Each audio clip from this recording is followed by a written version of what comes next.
আসসালামু আলাইকুম ওয়া রাহমাতুল্লাহি ওয়া বারাকাতুহু। বিসমিল্লাহির রহমানির রহিম। হামিদান ওয়া মুসাল্লিয়ান ওয়া মুসাল্লিমান আম্মা বা'দ।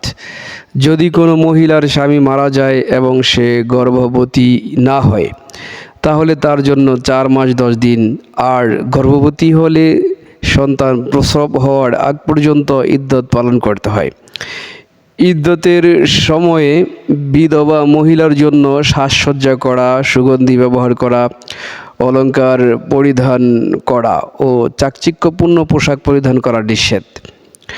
অবশ্য ব্যবহৃত রঙিন কাপড় যদি চাকচিক্যপূর্ণ না হয় তাহলে তা পরিধান করতে পারবে।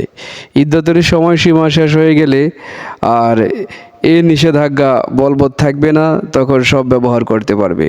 যারা বলে ইদ্যতের সময় শুধু সাদা কাপড় পরিধান করতে হয় এবং ইদ্যতের পরবর্তী সময়ও নাকফুল খুলে রাখতে হয়, তাদের কথা সম্পূর্ণ ভিত্তিহীন। ইসলামী শরীয়তে এমন কোনো বাধ্যবাধকতা নেই। আল্লাহ তাআলা বলেন, والذين يتوفون منكم ويذرون أزواجا يتربصن بأنفسهن 4 أشهر وعشرا فإذا بلغن أجلهن فلا جناح عليكم فيما فعلن في أنفسهن بالمعروف والله بما تعملون خبير। অর্থ, তোমাদের মধ্যে যারা মারা যায় ও স্ত্রী রেখে যায়, তাদের সে স্ত্রীগণ নিজেদের 4 মাস 10 দিন প্রতীক্ষায় রাখবে।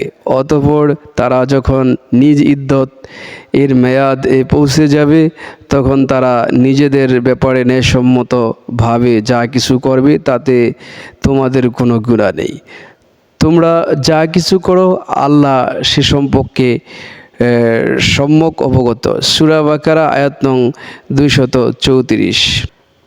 নবী করিম সাল্লাল্লাহু আলাইহি ওয়াসাল্লামের স্ত্রী উম্মে সালমা রাদিয়াল্লাহু তাআলা আনহা হতে বর্ণিত, তিনি বলেন, নবী করিম সাল্লাল্লাহু আলাইহি ওয়াসাল্লাম বলেছেন, যে স্ত্রী লোকের স্বামী মৃত্যুবরণ করে সে যেন ইদ্যতকালীন সময়ে রঙিন এবং কারুকার্য মণ্ডিত কাপড় ও অলংকার পরিধান না করে, আর সে যেন খিজাব ও সুরমা ব্যবহার না করে। সহিহ মুসলিম হাদিস নং 3602, সুনানে আবু দাউদ হাদিস নং 2304। হাদিসের মান সহিহ।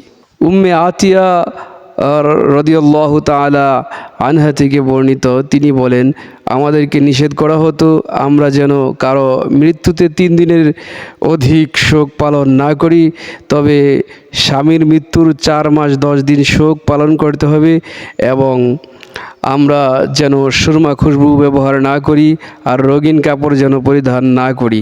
তবে হালকা রঙে হলে কোনো দোষ নেই, আমাদের অনুমতি দেওয়া হয়েছে। আমাদের কেউ যখন হায়েজ শেষে গোসল করে পবিত্র হয়, তখন সে দুর্গন্ধ দূরীকরণার্থে আসফার নামক স্থানের কুস্থ সুগন্ধি ব্যবহার করতে পারে। তাছাড়া আমাদেরকে জানাজার পিছে পিছে যেতে নিষেধ করা হতো। সহিহ বুখারী হাদিস নম্বর 5341, হাদিসের মান সহিহ। আল্লাহ তাআলা এই হাদিস থেকে আমাদের আমল করার তৌফিক দান করুন, আমিন।